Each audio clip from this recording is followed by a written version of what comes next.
ओम नमस्ते यतिराजाय विवेकानंदसूरये सच्चित्सुखस्वरूपाय स्वामिने तापहारिणे स्वामिने तापहारिणे। प्रिय मित्रांनो, नमस्कार। विवेकानंद विचार सागर या मालिकेमध्ये आपलं सगळ्यांचं स्वागत आहे। आज आपण एक नवीन विचार घेऊन चिंतन करणार आहोत। तो विचार आहे, स्वतःला आपल्या सत्य स्वरूपाची शिकवण द्या। प्रत्येकाला त्याच्या सत्य स्वरूपाची शिकवण द्या। निद्रित जीवाला हाक द्या आणि पाहतो कसा जागृत होतो ते। निद्रित जीवात्मा जागा होऊन क्रियाशील झाला म्हणजे त्याला सामर्थ्य, गौरव, सौजन्य, शुचिता व उत्तम असे सर्व काही प्राप्त होईल। म्हणजे इथे स्वामीजींनी आपल्याला काय सांगितलेलं आहे की आज आपलं कर्तव्य काय आहे, आज सगळ्यात महत्त्वाची गोष्ट आपल्याला कोणती करायची आहे। इथे स्वामीजी म्हणतात, teach yourself, teach everyone his real nature. म्हणजे ही जबाबदारी आपल्यावर स्वामीजीने दिली आहे। स्वतःला आपल्या सत्य स्वरूपाची शिकवण द्या आणि प्रत्येकाला त्याच्या सत्य स्वरूपाची शिकवण द्या। म्हणजे हे कर्तव्य स्वामीजींनी आपल्याला सांगितलं आहे की तुम्ही स्वतःलाही शिकवण द्या आणि इतरांनाही शिकवण द्या। कसली शिकवण? त्यांच्या सत्य स्वरूपाची। Teach yourself, teach everyone his real nature. कारण आज आपण बघतो की आपल्यामध्ये सगळं काही आहे, पण आपण किती दुर्बल झालेलो आहोत। कारण आपल्यामध्ये अनंत शक्ती आहे याची जाणीव आपल्याला पण नाही आणि इतरांना पण नाही। नाहीतर भीतीचं एवढं कारण काय? बघा, जिजाबाईंनी शिवाजी महाराजांना कसं निर्भय केलं, त्यांना कशाचीच भीती नव्हती।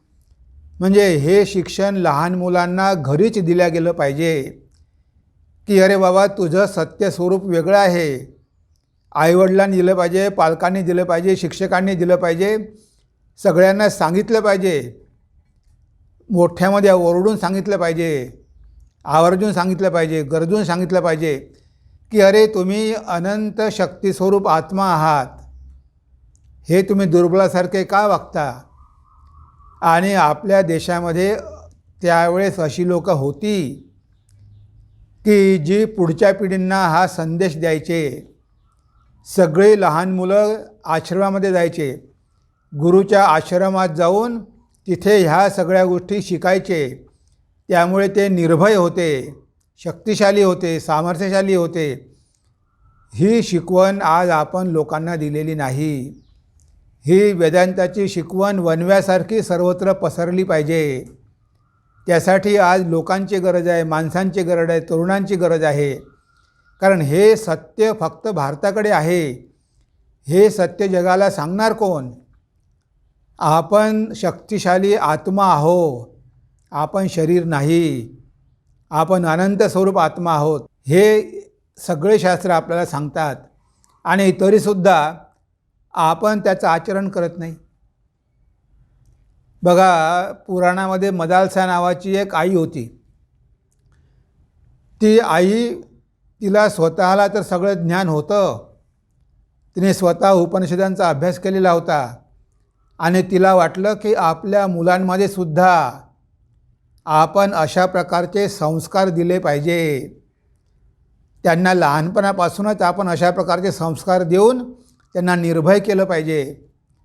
म्हणून जेव्हा मुलगा रडायचा, पाळण्यामध्ये टाकल्यानंतर झोके देताना जेव्हा मुलगा रडायचा तेव्हा ते मुलाला काय म्हणायची? एक सुंदर उपदेश आहे, म्हणजे 8 कडव्यांमध्ये तो उपदेश दिलेला आहे। ती मुलाला लहानपणीच सांगते, पाळण्यामध्ये असतानाच सांगते। त्यामधलं एक कडवा आपण बघूया। इथे मदालसा म्हणते, शुद्धोसी बुद्धोसी निरंजनोसी संसार माया परिवर्जितोसी संसार स्वप्नम त्यजमोह निद्राम मदालसोल्लप मोहाच पुत्रम. इथे आई काय सांगते मदालसा आपल्या लहान मुलाला? शुद्धोसी बुद्धोसी निरंजनोसी. अरे बाळा, तू शुद्ध आहे, नित्य शुद्ध आहे, तू बुद्ध आहे, तुला बंधन नाही, आणि तू निरंजन आहे, तुझ्यामध्ये कसल्याही प्रकारचं पाप नाही आहे. आणि संसार माया परिवर्जितोसी. ही संसार माया तुझ्यामध्ये नाही, तू या महामायेपासून मुक्त आहे. तू शरीर धारण केलेलं आहे, तुला नाव दिलं गेलेलं आहे, पण ह्या कशाचीही तुझा काहीच संबंध नाही. तू तर शुद्ध बुद्ध नित्य निरंजन आत्मा आहे. संसार स्वप्नम त्यजमोह निद्रा. तेव्हा हे संसार स्वप्न आहे, ही मोहनिद्रा आहे, त्याचा त्याग करून तू जागा हो, स्वतःचं स्वरूप जाणून घे. आणि मदालसोल्लप मोहाच पुत्रम, जे मदालसा आपल्या रडणाऱ्या पुत्राला सांगते. मदालसा उल्लपम उवाच पुत्रम. जेव्हा मुलगा रडत आहे त्या मुलाला अशा प्रकारे आपली आई, म्हणजे त्या मुलाची आईच कशा प्रकारे शिकवण देत आहे. त्यामुळे 4पैकी तिचे 3 पुत्र महान ऋषी झाले. बघा, लहानपणापासून त्यांना संस्कार मिळाले, त्यांनी ते आत्मतत्व जाणून घेतलं. तर स्वामीजी आपल्याला हेच सांगतात. उपनिषदांमध्ये आपल्याला दिसते गार्गी, मैत्रेयी, याज्ञवल्क हे सगळं हे डिस्कशन करतात. तेव्हा ह्या गोष्टी डिस्कस केल्या पाहिजे, ह्या गोष्टी मुलांना सांगितल्या पाहिजे, त्याच्या खऱ्या स्वरूपाची जाणीव करून दिली पाहिजे. आज आपण जे काही दुर्बल झालेलो आहेत अज्ञानामुळे, आपल्या अंतर्निहित शक्ती आहे तिची आपल्याला कल्पनाच नाही आहे. म्हणून स्वामीजींनी सांगितलं आहे की स्वतःला आपल्या सत्यस्वरूपाची शिकवण द्या, प्रत्येकाला त्याच्या सत्यस्वरूपाची शिकवण द्या. म्हणजे ही शिकवण तर आपल्याला स्वतःला द्यायचीच आहे की मी शरीर नाही तर मी आत्मा आहे, आणि सगळ्यांना ही शिकवण द्या. त्यासाठीच तर स्वामीजींनी रामकृष्ण मठ स्थापन केला. आज एवढा वेदांत, उपनिषद, भगवद्गीता लोकांपर्यंत मोठ्या संख्येत जात आहे. पूर्वी हे ग्रंथ उपलब्ध नव्हते. आज सगळीकडे ह्या ग्रंथाचा प्रचार होत आहे, आणि यूट्यूबच्या माध्यमातून वेदांतावरची कितीतरी व्याख्यानं आज लोकांना ऐकायला मिळत आहे. पूर्वी तर हे काहीही माहिती नव्हतं. बघा, रामकृष्ण मठ पुणे किती प्रयत्न करतो. आम्ही हे स्वामीजींचे विचार लोकांपर्यंत जावे यासाठी किती प्रयत्न करतो. आता आम्ही एक मोबाईल बुकस्टॉल सुरू केलेला आहे, विवेकानंद विचारदर्शन. हे जे विवेकानंद विचारदर्शन आहे, ही मोठी बस आहे. ती बस आम्ही तयार करून घेतलेली आहे, आणि ही बस फक्त महाराष्ट्रामध्येच नव्हे तर 7 महिन्यापूर्वी आम्ही त्या बसला महाराष्ट्राच्या बाहेर पाठवलं. ते इंदोरला गेली, भोपाळला गेली, ग्वालियरला गेली, जबलपूरला गेली, त्यानंतर लखनौ, कानपूर, वाराणसी, त्यानंतर गोरखपूर, म्हणजे ह्या सगळ्या ठिकाणी कॉलेजेसमध्ये, विद्यापीठांमध्ये जाऊन आम्ही स्वामीजींच्या पुस्तकाचा सेल केला. आणि आता ती गाडी परत आली 6 महिन्यानंतर, आणि जवळजवळ 17 लाख रुपयांची विक्री झाली. म्हणजे हेच कार्य अतिशय महत्त्वाचं आहे. लोकांपर्यंत आध्यात्मिक विचार पोहोचवणं अतिशय महत्त्वाचं आहे. त्याचप्रमाणे आमचं ॲमेझॉनवर पण ऑनलाईन बुक सेल आहे. मठातमध्ये तर आहेच, मठाची पण एक ऑनलाईन चॅनल आहे, RKM ह्युमन एक्सलन्स. त्यावर पण कोणी पुस्तकं ऑर्डर करू शकतात. म्हणजे आमच्या परीनं जेवढं शक्य होईल तेवढं आम्ही प्रयत्न करतो की स्वामीजींचे विचार, गीतेचे विचार, उपनिषदांचे विचार जास्तीत जास्त लोकांपर्यंत आणि विशेष करून तरुणांपर्यंत गेले पाहिजे. कारण हे तरुणच आपलं भविष्य आहे. यांना जर सुदृढ करायचं असेल, यांना जर निर्भय करायचं असेल, शक्तिशाली करायचं असेल, कर्मशील करायचं असेल, चारित्र्यवान करायचं असेल, तर ह्या विचारांची आज त्यांना फार गरज आहे. हे कार्य फक्त रामकृष्ण मठ आणि मिशनच करायचं असं नाही. आपण सगळे भक्त त्यामध्ये सहभागी होऊ शकतो. आपल्या परीनं आपल्याला जेवढं करता येईल तेवढं आपण करू शकतो. पण ह्या विचारांचा प्रचार आणि प्रसार होणं फार महत्त्वाचं आहे, कारण ते टाईम बॉम्ब आहे. आज कोणी वाचणार नाही, 10 वर्षांना वाचेल, पण जेव्हा कोणी ते पुस्तक उघडेल त्याच्यावर परिणाम झाल्याशिवाय राहणार नाही. कारण स्वामीजी म्हणायचे की म्हणजे माझे शब्द ॲसिडसारखे आहे, तेजाबासारखे आहे. ज्या ठिकाणी ते पडेल ते सगळं जाळून टाकल्याशिवाय राहणार नाही. म्हणजे मनामधला सगळा कचरा, सगळी घाण हे स्वामीजींचे शब्द जाळून टाकू शकतात. एवढं सामर्थ्य त्यांच्या शब्दामध्ये आहे, कारण ते ब्रह्मर्षी होते, ते सप्तर्षी होते, भगवान श्रीरामकृष्ण साक्षात भगवान होते. तर यांच्या विचारांचा प्रसार आणि प्रचार करणं, स्वतःला जाणून घेणं आणि इतरांना पण जाणून घेण्यासाठी मदत करणं, हेच आज आपले मुख्य कर्तव्य आहे. ते जाणून घेतल्यामुळे काय होईल? जर आपण ते आपल्यामधलं आत्मतत्व जागृत केलं किंवा लोकांनी त्यासाठी प्रयत्न केले, जागृत करण्याचा प्रयत्न केला, तर बघा काय होईल. स्वामीजी म्हणतात, निद्रित जीवाला हाक द्या.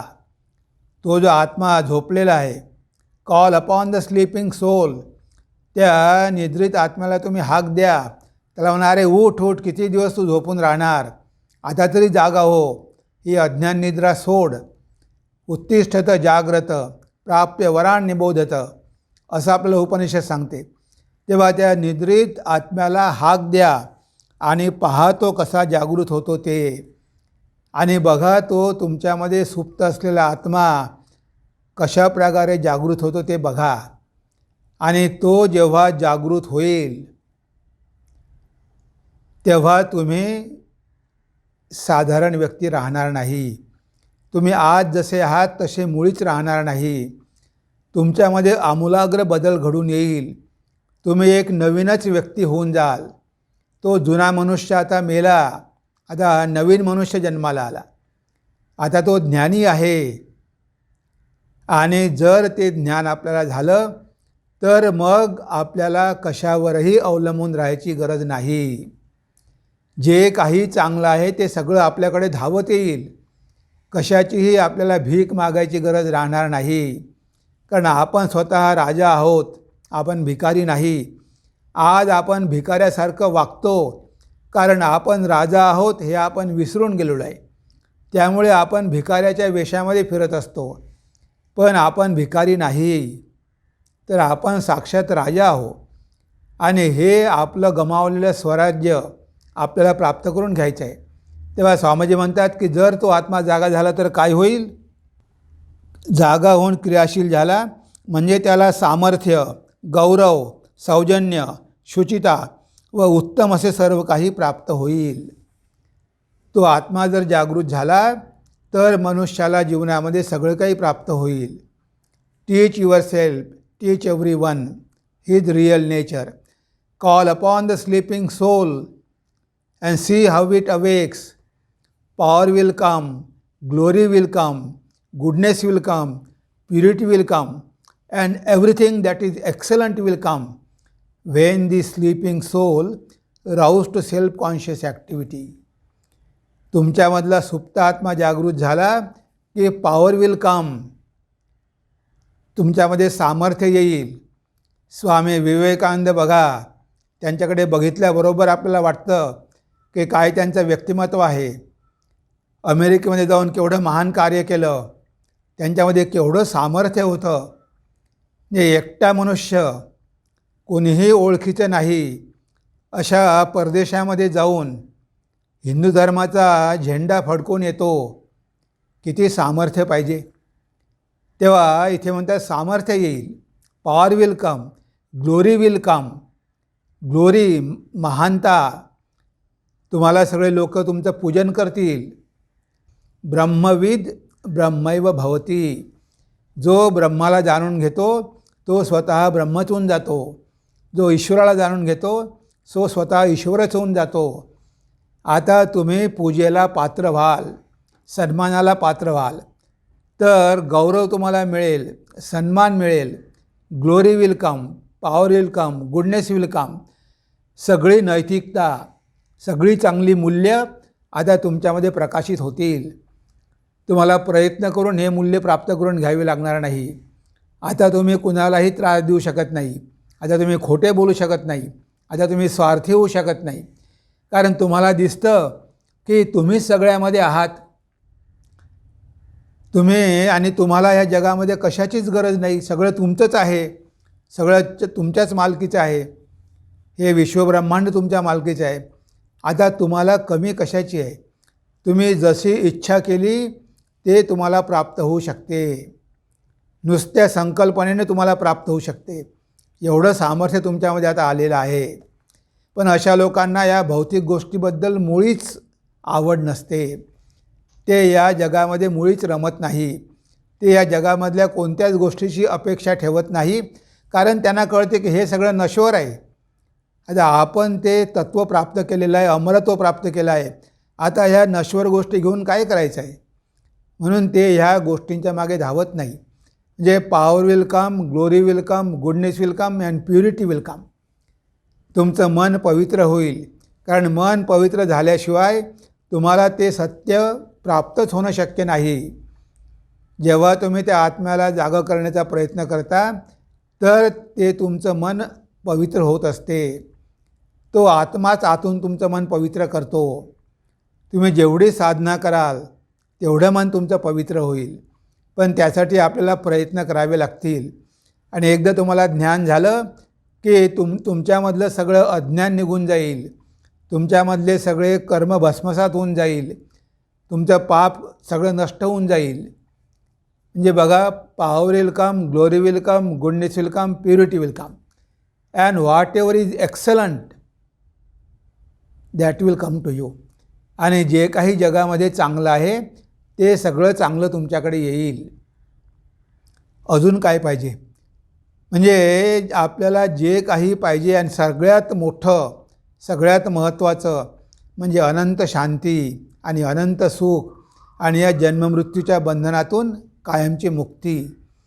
आता हे एवढं सगळं तुमची वाट बघत आहे. पण तुम्हाला तुमच्या साम्राज्याचीच जाणीव नाही. तुमचं एवढं मोठं साम्राज्य आहे हे तुम्हाला माहीतच नाही. तुम्हाला वाटते की आपण काय साधारण क्षुद्र जीव आहो, आपण एक शरीर आहो, आपण एवढंच करू शकतो, आपल्याकडून काही होणार नाही. म्हणजे हे सगळे आपल्या मनामध्ये जे विचार येतात ते आपण स्वतःला संकुचित समजल्यामुळे. आपण स्वतःला जीव समजतो पण आपलं खरं स्वरूप मात्र वेगळं आहे. हे जीवत्व आपल्याला प्राप्त झालेलं आहे पण ते आपलं खरं स्वरूप नाही. ते वरवरचं आहे. आपलं खरं स्वरूप आत्मस्वरूपच आहे. आणि हे सगळ्यांना आपण जोरात सांगितलं पाहिजे, गरजून सांगितलं पाहिजे. सगळ्या जगाला ही हाक दिली पाहिजे. आपण स्वतःला तर सांगितलंच पाहिजे पण लोकांना आपण त्यांच्या खऱ्या स्वरूपाची शिकवण दिली पाहिजे. त्यांना जागं केलं पाहिजे. आणि जेव्हा त्यांच्यामधलं ते आत्मतत्व जागृत होईल, आपल्यामधलं आत्मतत्व जागृत होईल तर प्रत्येक व्यक्ती महान होईल. आणि जर प्रत्येक व्यक्ती महान झाली तर भारत देश किती महान होईल.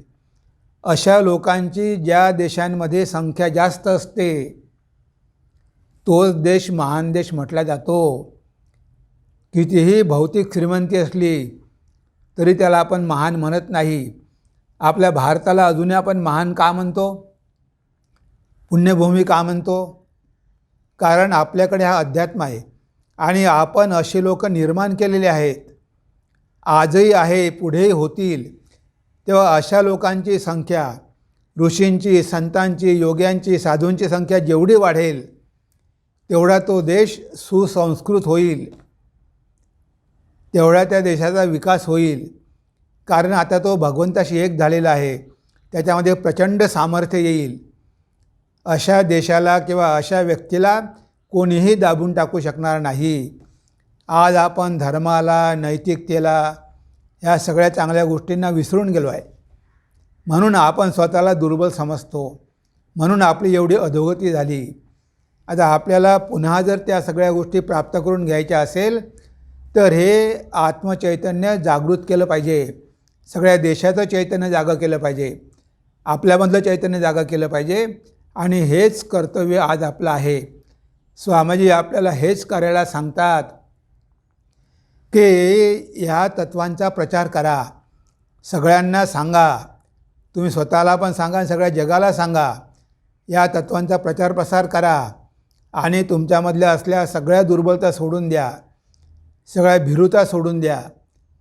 तर निर्भय व्हा, उत्साही व्हा, कार्यक्षम व्हा, एनर्जेटिक व्हा. हे सगळं आपल्याला येईल. सगळे चांगले गुण आपल्यामध्ये येतील जेव्हा आपण त्या आत्मतत्वाला जागृत करण्याचा प्रयत्न करू. आणि जेव्हा त्याला आपण जागृत करू तेव्हा मग आपण ईश्वरापासून भिन्न नाहीच. मग आपल्याला शक्य ते करता येईल. ही आहे माणसाची शक्ती. आज त्याला विसर पडल्यामुळे तो साधारण क्षुद्र जीवासारखा वागत असतो, कारण त्याला माहीत नाही की त्याच्या आतमध्ये काय दडलेलं आहे. म्हणून स्वामीजी म्हणतात की सर्वात प्रथम हे आध्यात्मिक ज्ञानाचं दान दिलं पाहिजे. लोकांना आध्यात्मिकता शिकवली पाहिजे, लोकांना सांगितलं पाहिजे. हे शास्त्रामधली तत्त्व त्यांना सांगितली पाहिजे, वेदांत सांगितलं पाहिजे, माणसाच्या खऱ्या स्वरूपाबद्दल त्याला कल्पना दिली पाहिजे. पुरुषांना आणि स्त्रियांनासुद्धा, कारण सगळ्यामध्ये तो एकच आत्मा आहे, तिथे कुठेही लिंगभेद नाही. तेव्हा ही शिकवण जर लहानपणापासून मुलांना मिळाली तर बघा भविष्यामध्ये ती किती महान होतील. आणि ती महान झाली तर भारत किती महान होईल. पण महानतेचं रहस्यच आपल्याला माहिती नाही. आपण शॉर्टकट करून, अनैतिक गोष्टी करून, वाईट मार्गानं, अधर्माच्या मार्गानं प्रयत्न करून महान होण्याचा प्रयत्न करतो. पण तसल्या गोष्टी आपल्याला कधीही महान करू शकणार नाही. हेच स्वामीजींना या विचाराद्वारे आपल्याला सांगायचं आहे. तेव्हा आज आपण आपल्या चिंतनाला इथेच विराम देऊया. नमस्कार, धन्यवाद. ओम सर्वे भवन्तु सुखिनः, सर्वे सन्तु निरामया, सर्वे भद्राणि पश्यन्तु, मा कश्चित् दुःखभाग् भवेत्, मा कश्चित् दुःखभाग् भवेत्. ओम शांति शांति शांति. हरि ओम तत्सत्. श्रीरामकृष्णार्पणमस्तु.